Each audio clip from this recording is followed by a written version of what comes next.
3 பெண் பிறந்து அதன் பிறகு பிறக்கும் ஆண் அல்லது பெண் குழந்தை பிறந்து அதற்கும் பிறகு பிறக்கும் பெண் ஆகிய பிறப்புகள் மூலத்தார் என்று சொல்லப்படுகிறார்கள்.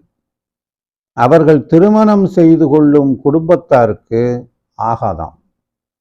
இது கருதியே மூலத்தார் வந்தால் காலற்று போகும் என்ற பழமொழி ஒன்று நிலவி வருகிறது. அனுபவத்திலும் இது சாத்தியமாகவே அமைகிறது.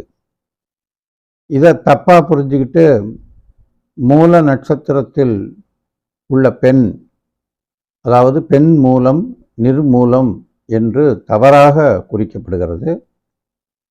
ஆக்சுவலாக ஜோதிட சாஸ்திரத்தில் இப்படி தான் சொல்லியிருக்கு. அதாவது 3 பெண் குழந்தைங்க பிறந்து அதுக்கப்புறம் பிறக்க போகிற பெண் குழந்தை ஆணோ அல்லது பெண்ணோ பிறக்குதுன்னு வச்சுக்கோங்களேன். அந்த குழந்தைக்கும் பிறகு, அதாவது 5ஆவதா ஒரு பெண் பிறந்தா அப்படின்றது தான் இதுக்கு அர்த்தம். 5ஆவதா ஒரு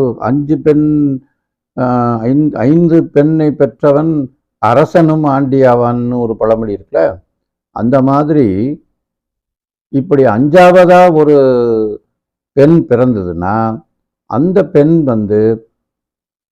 ஒரு மூலத்தார் அப்படின்னு சொல்கிறாங்க. அதுக்கு அவங்க திருமணம் பண்ணி போகிற வீட்டில் அந்த குடும்பத்துக்கு ஆகாது அப்படின்னு சொல்லியிருக்கு. ஒரு அனுபவ சாஸ்திரம் சொல்லுது. இதைத்தான் நம்ம புரிஞ்சுக்கணும்.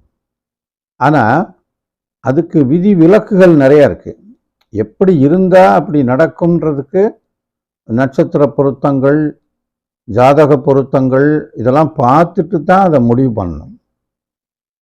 சில வீடுகளில் நான் அனுபவத்தில் பார்த்துருக்கேன், 5ஆவது பிறந்த பெண் தான் நல்லா இருக்கு.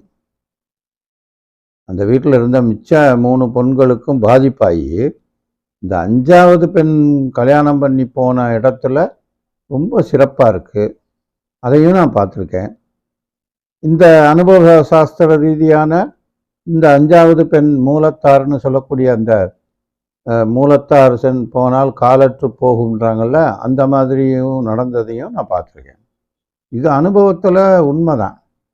மெஜாரிட்டி உண்மையாக இருக்கிறதுனால தான் இதை நமக்கு முன்னோர்கள் சொல்லி வச்சுருக்காங்க.